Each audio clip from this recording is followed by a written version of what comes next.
Throughout history, there have been various instances where people dress themselves in racist, sexist, and discriminatory Halloween costumes that target a certain group of people.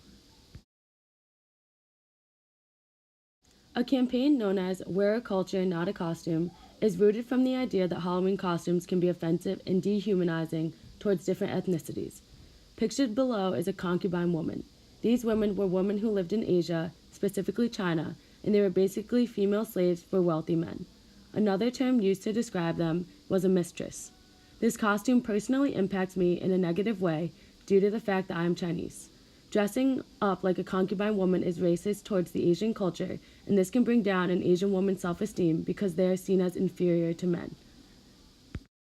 In your opinion, how would you define a racist Halloween costume? I would define it as something that intentionally targets a certain group of people, whether that's their race or ethnicity. So, say someone is dressing up as like a Mexican and wearing a sombrero, that can be seen as an insult towards a specific group of people. I just think people aren't aware enough about how this can offend other people, and not everyone has personally experienced racism, so therefore they don't really have any sort of insight as to how it can make other people feel. And based on that definition, have you personally ever dressed up for Halloween in a racist costume? I personally have not, but I do believe that this is because of how I was raised and the environment that I was raised in. I was taught to treat everyone equally, and my parents taught me to never intentionally mock anyone else, whether they have a different race or ethnicity. Do you believe that racist Halloween costumes have evolved and become more offensive or less socially acceptable throughout history, and why? I believe costumes as a whole have evolved since years ago. You see the basic Halloween costumes like a vampire, a witch, a ghost, someone dressed as an Indian or a Native American.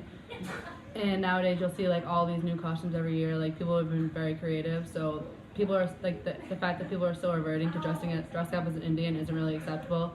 It's 2018 and you shouldn't dress up as a nationality for a Halloween costume. Do you think that a lack of education is to blame for these recurring racist costumes? No, I don't think it's a lack of education at all. I think it's the fact that people do it on purpose to get the attention. I think they know what's going on, but they do it for the attention to get noticed. Schools today are taking a stand and working to educate their students. An example being the University of Oklahoma sent out a note to all students regarding the appropriateness of their Halloween costumes. This reminds students to be aware of what they wear and advertise on their bodies. The note states that students should design their costumes respectfully because many people design and create their own costumes. This puts the responsibility of remaining respectful on themselves.